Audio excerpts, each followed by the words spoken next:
اس لیے قرآن کا نقطہ دیکھے، پھل کا ذکر کیا، پھر خاص پھل کھجور کا ذکر کیا، پھر کھیتی باڑی کا ذکر کیا، پھر زیتون کا ذکر کیا، انار کا ذکر کیا، آگے فرما کلوا من ثمرہ اذا اثمر، کھاؤ جب یہ چیزیں پھل لائیں، لیکن وآتوا حقہ یوم حصادہ، کٹائی کے دن اپنا عشر دو۔ اب جو لوگ کہتے ہیں پھلوں میں نہیں ہے، بڑی باتیں کرتے ہیں، سبزیوں میں نہیں ہے، تو میں کہتا ہوں کسی مفتی کے پاس اس مسئلے میں جانے کی ضرورت نہیں۔ کہو 8واں پارہ 4تھا رکوع سورۃ الانعام، رکوع شروع ہو رہا ہے، پھر اگر نہیں ہے سبزیوں پہ اور پھلوں پہ اور ہر چیز جو اگائی جاتی ہے، اگر اس پہ عشر نہیں ہے تو رب نے یہ کیوں ذکر کیا وَالنَّخْلَ؟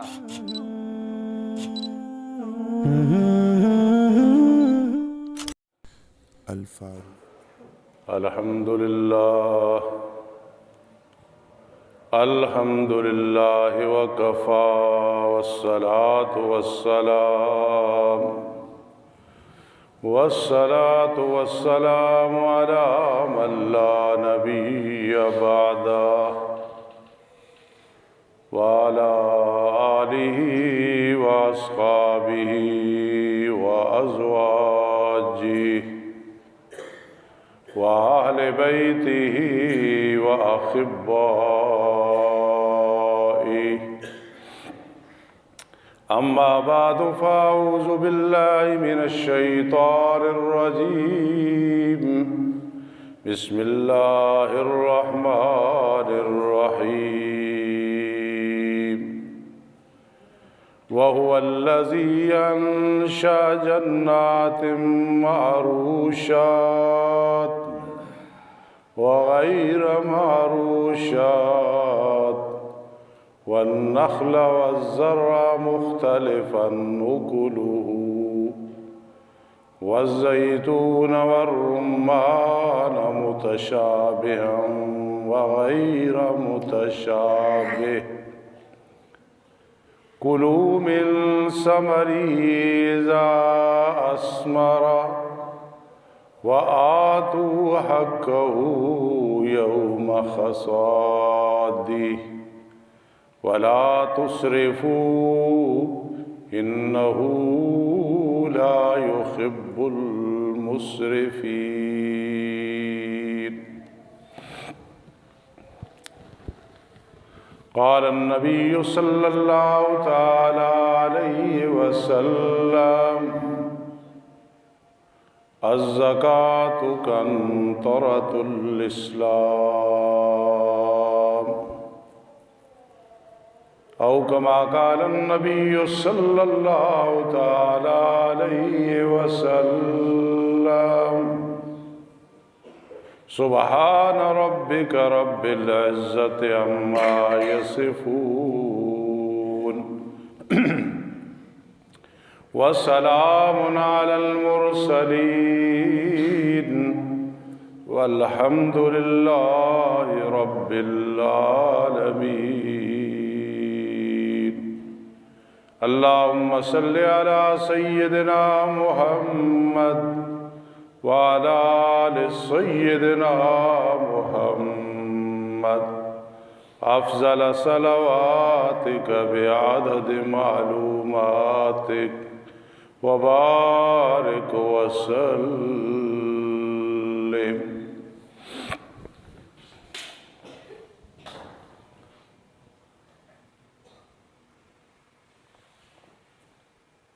واجب الاحترام سامعین کرام اور دیگر سامعات، آج کا ہمارا عنوان بتوفیق اللہ،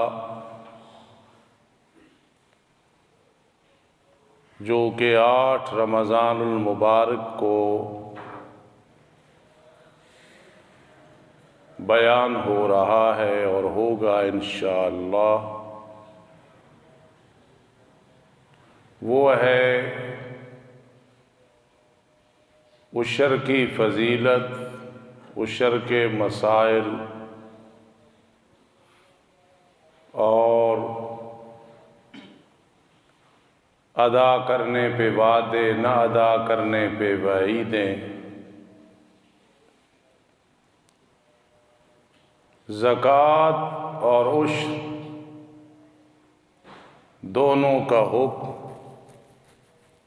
اکثر لحاظ سے ایک ہے، کچھ فرق ہیں جو واضح ہے، وہ انشاءاللہ العزیز بیان ہوں گے۔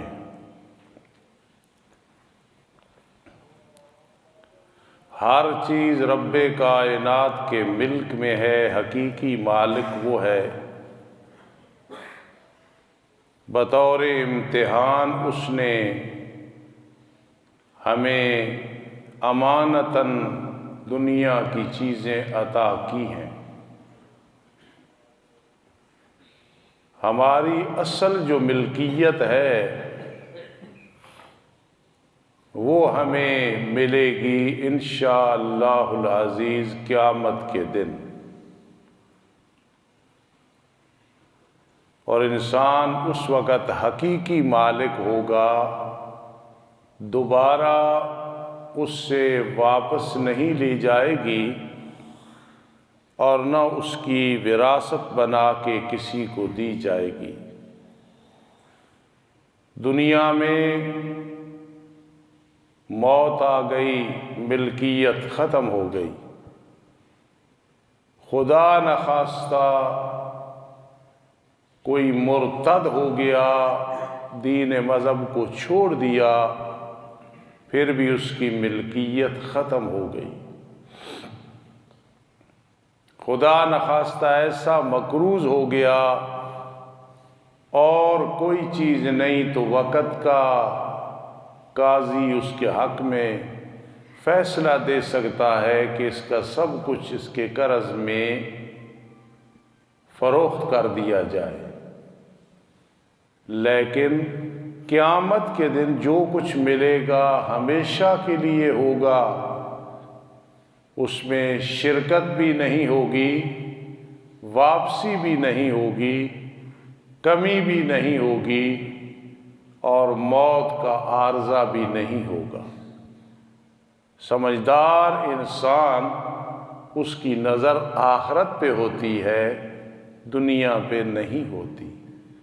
الدنیا مزرعۃ الآخرہ، الدنیا مزرعۃ الآخرہ، دنیا آخرت کے لیے کھیتی ہے، جتنی محنت ہوگی اتنا ہی قیامت کے دن بیج ملے گا، بدلہ ملے گا، غلہ ملے گا۔ ایک حدیث پاک میں آتا ہے کہ اگر آدمی ایک کھجور کی گٹلی اللہ کے راستے میں اخلاص کے ساتھ دے، رب کائنات اس کو اتنا بڑھاتے ہیں بڑھاتے ہیں بڑھاتے ہیں کہ وہ اود پہاڑ کے برابر نہیں، اس سے بھی بڑھ جاتا ہے۔ جس طرح کہ رب کائنات نے فرمایا کہ تم میرے حوالے ایک دانہ کرتے ہو، میں تمہیں 700 یا اس سے بھی زیادہ عطا کرتا ہوں، یہ میری قدرت ہے۔ تو اسی طرح جو تم میرے راستے میں دیتے ہو، 700 نہیں، اس سے بھی کئی گنا زیادہ میں بدلہ عطا کرتا ہوں، برکات عطا کرتا ہوں۔ تو عشر کے مسائل سمجھنے چاہیے، بیان کرنے چاہیے، ایک دوسرے کو ٹوکنا چاہیے، جو نہیں دیتے دعوے سے کہہ دینا چاہیے کہ یہ تمہارے پاس نہیں رہے گا۔ اور رب کائنات نے سورۃ الانعام، مزے کی بات ہے، سورۃ الانعام 7ویں پارے سے شروع ہوتی ہے، 8ویں پارے میں مکمل ہوتی ہے، اور اس میں موضوع بھی چلتا ہے کہ ہر چیز کا پالنے والا اللہ ہے، یہ قرآن مجید کا دوسرا مضمون ہے۔ ہر چیز کا پالنے والا اللہ ہی ہے۔ یہ ظاہری باپ ہے، بھائی ہے، بیوی کے لیے شوہر ہے، مدرسے میں محتمم اور ناظم ہے، غرباء، مساکین اور بیواؤں پہ خرچ کرنے والے، یہ سب ظاہری اسباب ہیں۔ اصل پالنے والا رب کائنات ہے۔ تو یہ سورۃ الانعام کا جو حصہ میں نے تلاوت کیا، آپ خود سمجھ لیں کہ رب کائنات اس میں عشر کا ذکر کر رہے ہیں، لیکن سمجھانا یہ چاہتے ہیں کہ عشر دینے والوں، تم غریبوں، مسکینوں، یتیموں، بیواؤں کے، مجاہدین اور طلباء کے، مساکین اور فقراء کے رازق نہیں ہو۔ واللہ خیر الرازقین، واللہ خیر الرازقین۔ ہاں برکات ہے۔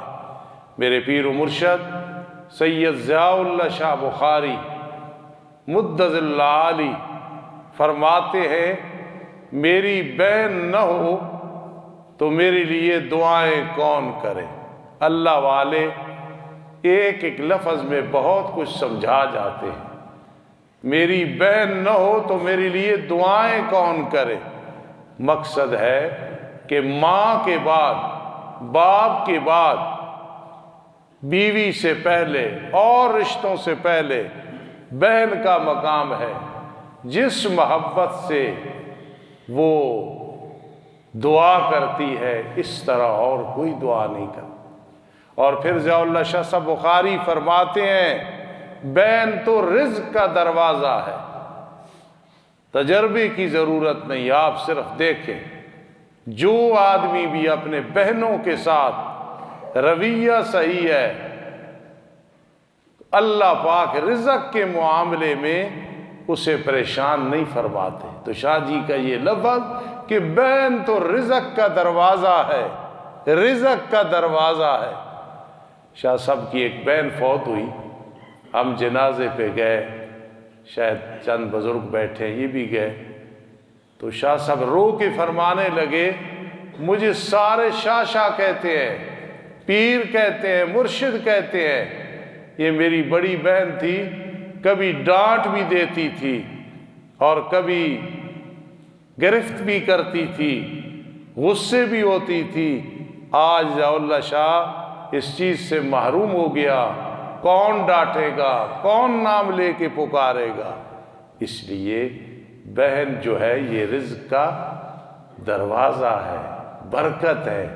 بڑی بد نصیبی ہے کہ زندگی میں آدمی بہن کو ناراض کرے اور اللہ کی رحمت حاصل نہ کرے۔ اس کے باوجود وہ بھائی بھی بہن کے لیے رازق نہیں ہے، بلکہ برکت اس بہن کی ہے کہ اسے اور ملے گا۔ تو اس لیے سورۃ الانعام سے سورہ بنی اسرائیل تک یہ مسئلہ یاد رکھنا، ہر چیز کا پالنے والا، پالنے والا، پالنے والا وہ اللہ ہی ہے۔ وَهُوَ الَّذِي يَنشَأُ جَنَّاتٍ مَّعْرُوشَاتٍ، وہ اللہ وہ ہے جس نے پیدا کیے باغات، درخت، پودے جو بیل دار ہیں، ان کے لیے چھپر بنانے پڑتے ہیں، سہارا دینا پڑتا ہے، وہ بیل دار ہے جی۔ وغیر معروشات، اور وہ جو بیل دار نہیں ہیں بلکہ اسی طرح جو ہے ان کے ساتھ پھل پڑتا ہے، پھل لگتا ہے، وہ توڑا جاتا ہے، ٹوٹ جاتا ہے۔ اللہ رب العزت نے بیان کر کے بہت بڑی بات سمجھائی۔ ابھی ذکر نہیں کیا ہے عشر کا کہ 10واں حصہ، 1/10، 20واں حصہ اگر وہ محنت والی زمین ہے، نہری ہے، اس میں ٹریکٹر چلایا جاتا ہے، محنت کی جاتی ہے، اس میں 20واں حصہ ہے۔ ابھی یہ بیان نہیں کیا یہ پہلے کیا حکمت ہے۔ اس دن میں تفسیر کبیر میں پڑھ رہا تھا، امام رازی رحمہ اللہ نے ایک نکتہ لکھا ہے کہ رب کائنات نے انسان کو مخاطب کر کے فرمایا اور فرمایا میں نے سارے نبیوں کو، رسولوں کو بھی کہا، اے رسولو کھاؤ حلال چیز سے، کلوا من الطیبات، کھاؤ ستھری چیز، حلال چیز۔ دیکھنا آپ سمجھتے ہیں، کھاؤ، کھانے کا ذکر کیا، آگے کیا فرما، وَعْمَلُوا صَالِحًا، اور اچھے اعمال کرو۔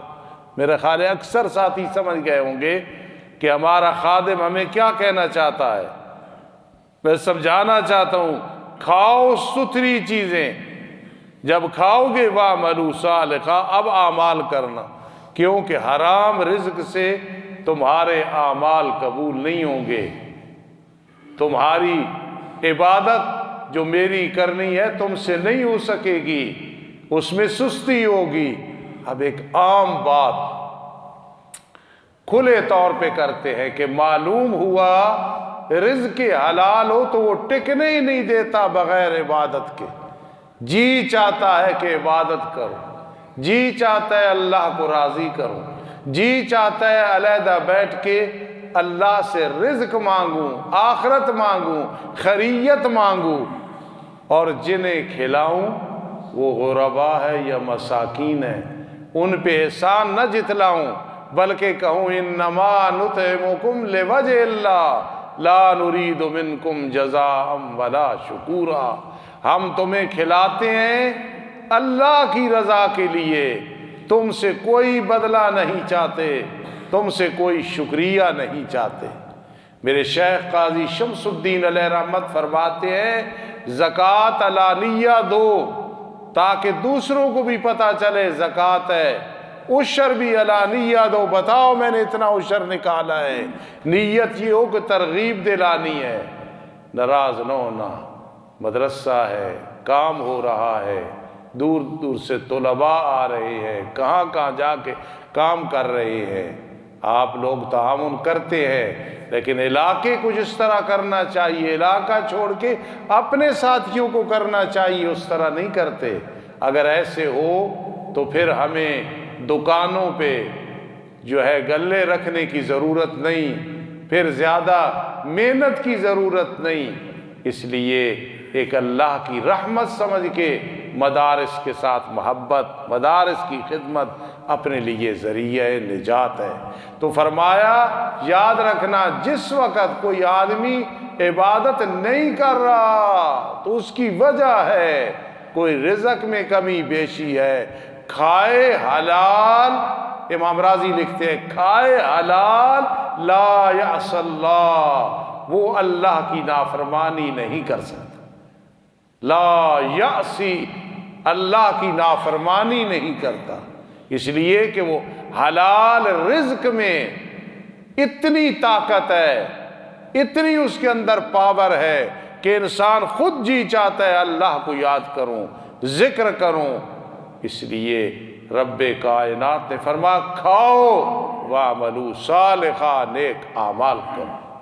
اب ہے فرمایا وَالنَّخْلَ وَالزَّرْعَ، پہلے عام باغات کا ذکر کر کے، کھیتی باڑی کا ذکر کر کے فرمایا وَالنَّخْلَ، اور کھجور، وَالزَّرْعَ، اور کھیتی، یہ کھجور یہ اللہ کی طرف سے بہت بڑی نعمت ہے، اس میں غذائیت بھی ہے، اس میں دوا بھی ہے، پھر ساتھ ذکر کیا وَالزَّرْعَ، کھیتی کا، مختلفاً نُکُلُہُ، جن کے ذائقے مختلف ہیں، پھر ذکر کیا وَالزَّیْتُونَ وَالرُّمَّانَ، زیتون والرمان، انار، متشابہاً، ان کے پھل رنگ میں ملتے ہیں، وغیر متشابہ، اور کچھ کے نہیں ملتے۔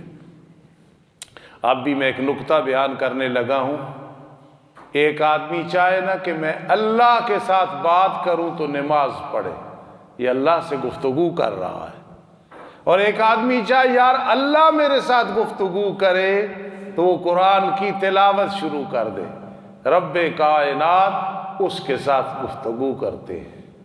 حدیث پاک میں آتا ہے ایمان بالغیب رکھو، جب آدمی قرآن کی تلاوت مکمل کرتا ہے، قرآن مجید مکمل کرتا ہے، پیشانی پہ ایک فرشتہ آ کے بوسہ لیتا ہے، سامنے آ کے بوسہ لے، ہمیں اتنا یقین نہیں جتنا رحمت دو عالم صلی اللہ تعالی علیہ وسلم کی زبان عطر پہ یقین ہے۔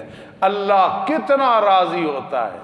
میرے آقا علیہ الصلوۃ والسلام ایک شخص کی تدفین کر رہے تھے، اس وقت فرمایا تلال یار تو، اس کا یہ مطلب نہیں کہ وہ سن رہا تھا، اس کو کہتے ہیں علی نصب العین۔ مثلا آپ صاحب کا ایک دوست یہاں نہیں بیٹھا، کہاں بیٹھا ہے، یہ فوت ہو گیا، ہم دونوں بھائی بیٹھے ہیں، آپ صاحب کہہ دیتے او میرے دوست، تو اب اس کا یہ مطلب نہیں کہ دوست سن رہا ہے، اس کو کہتے ہیں علی نصب العین، علی نصب العین۔ تو میرے آقا نے فرمایا تو قرآن کی بڑی تلاوت کرتا تھا، تو قرآن کی تلاوت رب کائنات کو بڑی پسند ہے، اس لیے قرآن کا نقطہ دیکھے، پھل کا ذکر کیا، پھر خاص پھل کھجور کا ذکر کیا، پھر کھیتی باڑی کا ذکر کیا، پھر زیتون کا ذکر کیا، انار کا ذکر کیا، آگے فرما کلوا من ثمرہ اذا اثمر، کھاؤ جب یہ چیزیں پھل لائیں، لیکن وآتوا حقہ یوم حصادہ، کٹائی کے دن اپنا عشر دو۔ تو اب جو لوگ کہتے ہیں پھلوں میں نہیں ہے، بڑی باتیں کرتے ہیں، سبزیوں میں نہیں ہے، تو میں کہتا ہوں کسی مفتی کے پاس اس مسئلے میں جانے کی ضرورت نہیں، کہو 8واں پارہ 4تھا رکوع سورۃ الانعام، رکوع شروع ہو رہا ہے، پھر اگر نہیں ہے سبزیوں پہ اور پھلوں پہ اور ہر چیز جو اگائی جاتی ہے، اگر اس پہ عشر نہیں ہے تو رب نے یہ کیوں ذکر کیا والنخل، کھجور کا ذکر کیوں آیا، والزیتون والرمان، یہ کیوں ذکر کیا ہے؟ اس لیے کلوا من ثمرہ اذا اثمر، کھاؤ تم اس کے پھل سے جب وہ پھل لائے، وآتوا حقہ یوم حصادہ، حق ادا کرو اس کی کٹائی کے دن، اللہ کا حق دے دو۔ بیوی کا حق تو آدمی جلدی دے دیتا ہے، اولاد کا حق دے دیتا ہے، قرض ہے وہ دے دیتا ہے، لیکن وآتوا حقہ یوم حصادہ، فرما جو میرا حق ہے، میرا حق وہ کٹائی کے دن دو، جب غلہ حاصل ہو تو وہ دو۔ زکوٰۃ اور عشر میں فرق یہ ہے، زکوٰۃ کے مال پہ سال گزرنا ضروری ہے، اب اکثر پہ گزرا، کچھ نفع آیا، سال نہیں گزرا، وہ اسی کے ساتھ ضم ہو جائے گا، 10 لاکھ روپے سال گزرا، جو نفع آیا وہ ابھی 2 مہینے ہوئی ہے، سال کے آخر میں ہے، تو اس پہ سال گزرنا ضروری نہیں، اصل رقم پہ گزرنا ضروری ہے جی، لیکن عشر میں سال گزرنا ضروری نہیں ہے۔ عشر کے اندر اگر ایک زمین سے 2 دفعہ غلہ ملتا ہے، 3 دفعہ نصیب ہوتا ہے، ایک باغ 2 دفعہ پھل دیتا ہے، 3 دفعہ پھل دیتا ہے، ہر دفعہ اس کی قیمت سے یا اس سے وہ عشر دینا ہوگا، اگر بارانی ہے تو 10واں، نہری وغیرہ ہے تو پھر اس میں سے 20واں حصہ، ایک فرق یہ ہے۔ دوسرا، زکوٰۃ میں جو مالک ہے اس کا مالک ہونا ضروری ہے، لیکن عشر کے اندر اگر زمین کرائے پہ لی ہے، ٹھیکے پہ لی ہے، مزارعت پہ لی ہے، کاشتکاری پہ لی ہے، پھر بھی چاہے وہ مالک نہیں ہے لیکن عشر دینا پڑے گا۔ یہ عشر اور زکوٰۃ کے اندر ایک نمایاں فرق ہے۔ ٹھیکہ ہے تو اس ٹھیکے پہ جب سال گزرے گا اگر وہ مال بچے تو اس پہ زکوٰۃ ہوگی، اور جو کاشتکار ہے اس نے عشر دینا ہے۔ اور اگر اس طرح ہے کہ آدھا تیرا آدھا میرا، اس میں جو جو حصہ آئے گا اس سے عشر دینا ضروری ہوگا، وغیرہ اس کے بہت سارے اور بھی مسائل ہیں، آپ جانتے ہیں۔ اور ایک اور فرق بھی ہے، زکوٰۃ میں عاقل بالغ ہونا ضروری ہے۔ ایک بچہ ہے، جتنی چیز کا بھی مالک ہے، اس پہ زکوٰۃ نہیں ہے کیونکہ وہ عاقل بالغ نہیں ہے، لیکن ادھر عشر کے معاملے میں چاہے وہ مجنون ہے، چاہے وہ ابھی بالغ نہیں ہوا ہے لیکن عشر دینا پڑے گا۔ دیکھا ہم لوگ کیوں زور دیتے ہیں؟ کوئی نہ اپنا ٹائم ضائع کرتے ہیں، نہ ہمارا کوئی ذاتی مفاد ہے، یہ اللہ کی طرف سے امانت ہے، آپ لوگوں تک پہنچانی ہے، کوئی عمل کرے یا نہیں۔ ہر سال ساتھی بار بار پوچھتے ہیں اور میں خوش ہوتا ہوں، اس سے بھی زیادہ پوچھیں کہ جس وقت غلہ آ گیا اس میں پانی کا حصہ بھی مستثنا نہیں کرنا، نہیں نکالنا، اس میں سے ٹریکٹر کا حصہ بھی نہیں نکالنا، اس میں سے اور لا ترفع المعونت، کوئی مشقت اس سے مستثنا نہیں کرنی۔ آسان لفظوں میں 200 من ہو گیا، 200 ٹن ہو گیا، جتنا بھی غلہ ہے، جتنا اس پہ خرچ ہے، چاہے اس پہ سپرے کرایا، کھاد ڈالی، جتنا ہے سب پہ جو ہے وہ عشر ہے، کسی چیز کو مستثنا نہیں کرنا۔ اس لیے رب کائنات نے فرمایا کلوا من ثمرہ اذا اثمر، مسئلے میں کو بار بار تکرار کرے، بار بار پوچھے، ہم خوش ہوتے ہیں اسی کو۔ پھر اگر کو پوچھے تو پھر سوال بنا کے جمعے میں بیان کر دیتے ہیں، مفتی صاحب ہے، میں ہوں، عطا الرحمن ہے، عثمان صاحب ہے، کہ لوگ سب کو پتہ چل جائے۔ اس لیے یہ اٹل مسئلے ہیں، ٹھوس مسئلے ہیں۔ جس طرح زکوٰۃ کے مصارف ہیں مسلمان کو دینی ہے، کافر کو نہیں، اسی طرح جو عشر ہے وہ بھی اس کا مصرف وہی ہے۔ ایک آدمی اگر 10 من گندم لیتا ہے، 100 من گندم قیمتاً لیتا ہے، قیمتاً، اس پہ عشر نہیں ہے۔ عشر ہے کہ اگائی یا اس کی زمین سے اگائی گئی، کسی نے اگائی، اس پہ عشر ہے، دوسری پہ عشر نہیں۔ ایک آدمی چارہ لگاتا ہے جانوروں کے لیے، پٹھے جس کو کہتے ہو، اس میں بھی جتنی دفعہ وہ ملے، 6 مہینے میں، سال کے بعد 2-3 دفعہ، مسئلہ یہ ہے کہ اس کا بھی 10واں حصہ، اور جس طرح آپ کی زمینیں ہیں 20واں حصہ اس کی قیمت کا، یا وہ اللہ کے راستے میں دینا پڑے گا۔ یہ اگر معمولی مسائل ہوتے تو اتنی اس پہ بحث کرنی، فقہاء کو تشریح کرنی، محدثین کو بیان کرنے کی کیا ضرورت تھی؟ ہماری جو فقہ کی کتابیں ہیں، جو قرآن حدیث سے خلاصہ نکال کے فقہاء نے ہمارے سامنے رکھا، یقین کرنا آپ اگر کسی مدرسے میں چلے جائیں اور استاد پڑھا رہا ہو فقہ تو آپ دیکھیں ایک ایک مسئلہ، ایک ایک بات، بیج ایک کی طرف سے ہے، پانی ایک کی طرف سے ہے، ایک مالک ہے، دوسرا مالک ہے، اتنی وضاحت اور جزئیات جو کی ہیں، آخر اس میں ضرورت تھی تب کی ہے۔ اس لیے یہ جو عشر ہے، ایک فرق یہ ہے سال گزرنا ضروری نہیں ہے، اور ادھر جو ہے وہ سال گزرنا زکوٰۃ میں ضروری ہے۔ تو فرمایا وَآتُوا حَقَّهُ يَوْمَ حَصَادِهِ، حق دے دو اللہ کا جس دن کاٹنے کا دن ہو، اگر نہیں دو گے ظاہراً تمہارے پاس ہوگا، باطناً نہیں ہوگا۔ حدیث پاک میں آتا ہے ایک شخص پہلے دور میں اس نے سنا کہ ایک بادل سے آواز آ رہی ہے، ممکن ہے اس بادل کے پیچھے ہوا، وہ ایک کھیت میں جا کے برسا، وہاں ایک آدمی بیلچے سے زمین ٹھیک کر رہا تھا۔ اس نے کہا تیرا نام کیا ہے؟ اس نے بتایا میرا یہ نام ہے۔ نے کہا کیوں پوچھا ہے؟ یار بادل سے آواز آ رہی تھی، فلاں کھیت میں جا کے برس، کیا عمل ہے؟ اس نے کہا عمل یہ ہے جو غلہ ملتا ہے گھر کے لیے رکھتا ہوں، عشر دیتا ہوں اللہ کے راستے میں، بیج کے لیے رکھتا ہوں۔ اس نے کہا پھر اس کی برکت ہے۔ کبھی رب کائنات اس طرح بھی دکھا دیتے ہیں۔ میں دعوے سے کہتا ہوں جس گھر میں زکوٰۃ اور عشر صحیح نہیں ہے وہاں نمازی صحیح نہیں ہوں گے، گھر میں اللہ اللہ نہیں ہوگی، گھر میں جائیں گے تو یوں محسوس ہوگا جہنم میں آ گئے ہیں، ادھر سے لڑائی ہے، ادھر سے جھگڑا ہے، اور جہاں اللہ کے حقوق پورے ہو رہے ہوں گے، عبادتیں ہوں گی، کرائے پہ مکان ہوگا، غلہ زیادہ نہیں ہوگا، لیکن عجیب برکات نصیب ہو رہی ہوں گی۔ وَآتُوا حَقَّهُ يَوْمَ حَصَادِهِ۔ مختصر سے ایک واقعہ سنیں۔ بچپن میں اپنے والد مرحوم کے پاس پڑھتا تھا، ان کا اپنا مدرسہ تھا، آج بھی اس کی باقیات ہیں۔ بڑے بھائی قاری سیف الرحمان صاحب وہ مدرسہ چلا رہے ہیں بڑے اچھے انداز سے۔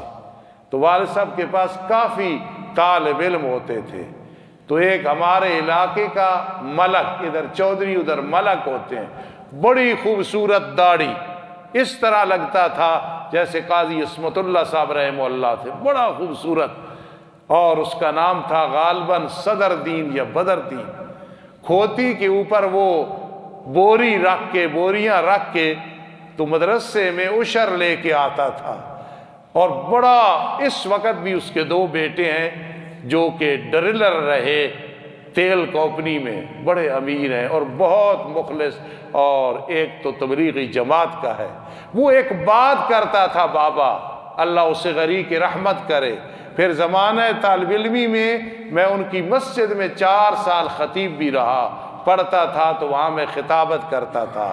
تو وہ بابا آ کے والد صاحب رحمہ اللہ کو کہتا تھا، مولانا نور محمد صاحب، جو ملکوں کا حصہ ہے، ہمارے جو ملک ہے ان کا جو حصہ ہے وہ نوکروں کو دے کے بھیجا ہے، اور جو اللہ کا حصہ ہے کھوتی پہ رکھ کے آپ کے مدرسے کے لیے خود لایا ہوں۔ تو میں بات سمجھانا چاہتا تھا، اہمیت ہے جو اللہ کا حق ہے، وَآتُوا حَقَّهُ يَوْمَ حَصَادِهِ، اپنے بارے فکر کرنا، دوسرے کو ترغیب دلانا۔ ایک آدمی زمین بھی نہیں ہے، غلہ کہاں سے آئے گا، لیکن دوسرے کو کہتا ہے یار مدرسے میں یا فلاں غریب کو عشر دے دو، وہ دے دیتا ہے۔ حدیث گواہی دیتی ہے، الدال علی الخیر کفاعلہ، اسے 10 من کا جو ثواب ملے گا اس سے پہلے تجھے ملے گا۔ ایک کو کہا فلاں سے تعاون کر دو، جو نامہ اعمال میں جائے گا اس کو بھی ثواب ملے گا۔ اور بھی بڑی جزیات ہیں، جو مرضی ہے پوچھو، پتا ہوا تو میں بتا دوں گا، ورنہ تحقیق کر کے بتا دوں گا انشاءاللہ۔ کل ہمارا موضوع ہوگا انشاءاللہ حقوق العباد کی اہمیت۔ اللہ توفیق نصیب فرمائے۔ وما علینا الا البلاغ۔